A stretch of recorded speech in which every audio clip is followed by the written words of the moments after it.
बिस्मिल्लाहिर्रहमानिर्रहीम। अस्सलाम वालेकुम। हिस्ट्री टेलर के मोअज़्ज़िज़ सामीन, मैं हूं अदील अहमद और आप देख रहे हैं हमारा यूट्यूब चैनल। जैसा कि आप जानते हैं कि हम अपनी गुज़िश्ता एपिसोड में औरहान खान के जदीद लश्कर के बारे में बता रहे थे आपको। सल्तनत उस्मानिया के पहले सुल्तान उस्मान, जिसने अपने बाद अपने बेटे औरहान खान को अपना जानशीन मुकर्रर किया। औरहान खान ने जो जदीद लश्कर तश्कील दिया, दर हकीकत वो एक बाज़ाब्ता लश्कर था जो हर वक्त क़िताए नज़र हालत जंग व अमन के लिए, जंग की तैयारी के लिए अपनी छावनियों में मौजूद रहता था। इस लश्कर में शाही ख़ानदान के अफराद के अलावा इस ग्रोह के मुजाहिदीन, जो हर वक्त जहाद की दावत देने वाले की आवाज़ पर लब्बैक कहने के लिए तैयार रहते थे, और उमराओ रूम, इनके लश्करी, जिनके दिल में इस्लाम का नूर समाया हुआ था, वो बहुत अच्छे मुसलमान थे। ये सब लोग इस लश्कर में शामिल थे। औरहान खान जो ही इस लश्कर की तंजीम नौ से फारग हुआ तो फ़ौरन एक आलिम दीन जो नहायत पारसा, साहब यकीन और तकवा थे, उनकी खिदमत में हाजिर हुए और उनसे दुआए खैर की दरख्वास्त की। ये आलिम रब्बानी अल हज्जाज बख्ताश थे। ये आलिम दीन बादशाह से मिलकर बहुत खुश हुए। एक सिपाही के सर पे हाथ रख कर दुआ की, अल्लाह ताला इन्हें सुरखरू करे, इनकी तलवारों में तेज़ी और काट पैदा करे और इन्हें हर इस मार्के में फतह से हमकिनार करे जिसमें वो अल्लाह की खुशनुदी के लिए उतरें। फिर वो आलिम दीन औरहान खान की तरफ मुतवज्जो हुए और पूछा, आपने इस लश्कर का कोई नाम भी रखा है कि नहीं? बादशाह ने अर्ज़ किया, हजूर, इसका मैंने कोई नाम तजवीज़ नहीं किया। इन्होंने फरमाया, इसका नाम यंगचरी, जिसका मतलब है नया लश्कर। इस नए लश्कर का झंडा सुर्ख रंग के कपड़े का था जिस पर हलाल बना हुआ था। हिलाल के नीचे तलवार की तस्वीर थी जिसको यमन व बरकत के लिए जुल्फ़िकार का नाम देते थे। जुल्फ़िकार हज़रत इमाम अली रज़ी अल्लाह अन्हु की तलवार का नाम था।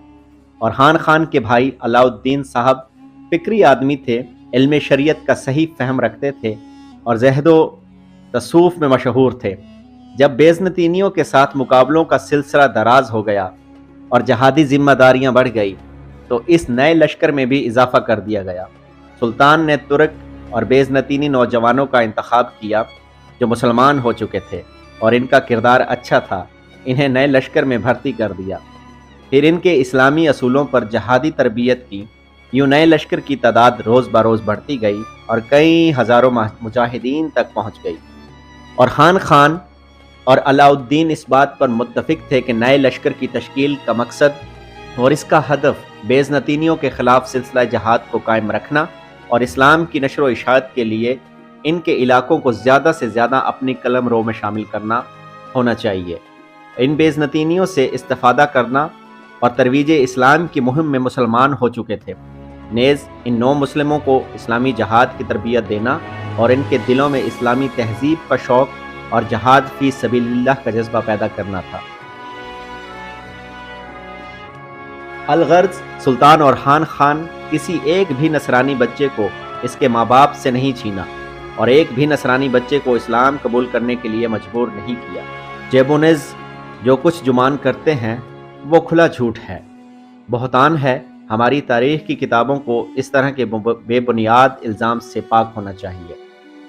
इल्मी अमानत और इस्लामी भाईचारे का तकाजा ये है कि हर गैरतमंद मुसलमान, बिलखसूस उल्मा, तालीम याफ्ता तबका, मुफक्किरीन, मुअर्रिखीन, उस्ताज़ा, मुहक्किकीन और अखबारी नुमाइंदगान इस झूठ की कली खोलें और उस्मानियों पर लगाए जाने वाले झूठे इल्ज़ामात और शुबहात का रद्द करें।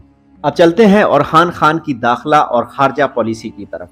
आपको बताते चलें कि औरहान खान के तमाम गज़वात रूमियों के ख़िलाफ़ थे, लेकिन 736 हिजरी बामताबिक 1336 में कराची के अमीर की वफ़ात का वाक़या पेश आया।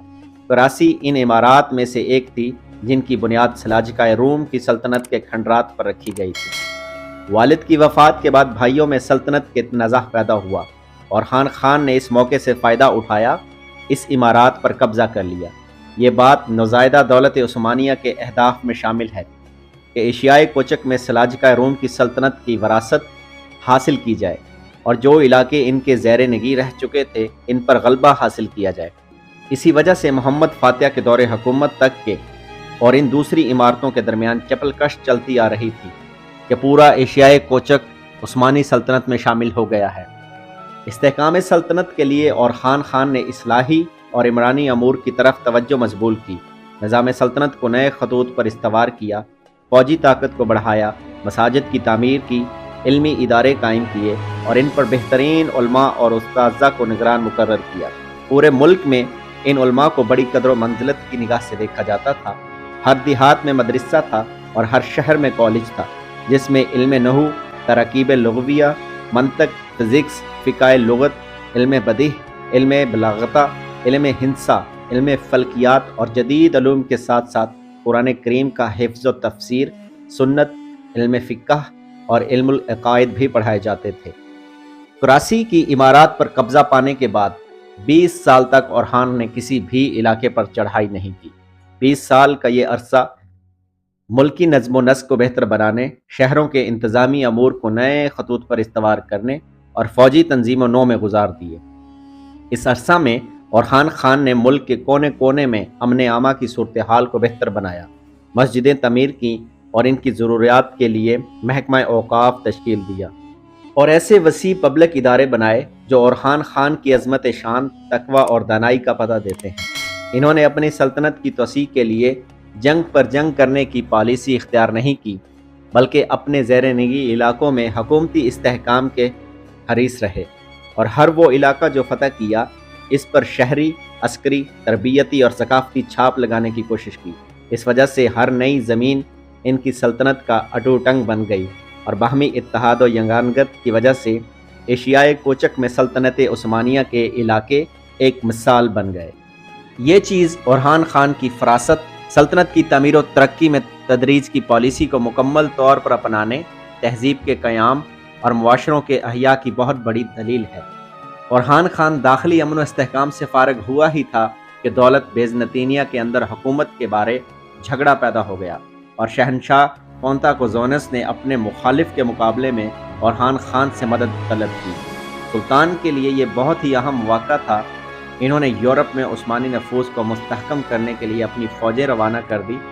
1358 میں ترکیہ کے شہر میں زلزلہ آیا اور اس زلزلے نے غالبولی کی دیواریں ہلا کر رکھ دی، جس کی وجہ سے یہاں کی آبادی علاقہ چھوڑنے پر مجبور ہو گئی۔ عثمانیوں کے لیے اب شہر میں داخل ہونا بالکل آسان ہو گیا تھا۔ بیزنطینی شہنشاہ نے بہت احتجاج کیا لیکن وہ بے سود رہے اور اورحان خان نے جواب دیا۔ عنایت ربانی نے شہر کے دروازے اس کی فوج پر کر دیے اور کچھ ہی عرصہ میں غالبولی کا شہر یورپ میں عثمانیوں کا ہر اول دستہ بن گیا۔ وہ اولین حملے جو جزیرہ نمائے بلقان کی فتح پر منتج ہوئے اسی شہر سے کیے گئے تھے، جب ہینا پنجم بالیولو اور جس بیزنطینہ کا واحد حکمران بنا تو اس نے یورپ میں سلطان کی تمام فتوحات کو تسلیم کر لیا اور اس پر شرط کہ سلطان قسطنطنیہ تک رسد اور خوراک پہنچنے کو آسان بنائے گا۔ اورحان خان نے بہت سے مسلمان قبیلوں کو اس غرض سے ان علاقوں میں بھیجا کہ وہ اسلام کی تبلیغ کریں اور یورپ سے عثمانیوں کا انخلا کو نصرانیوں کے لیے ناممکن بنا دیں۔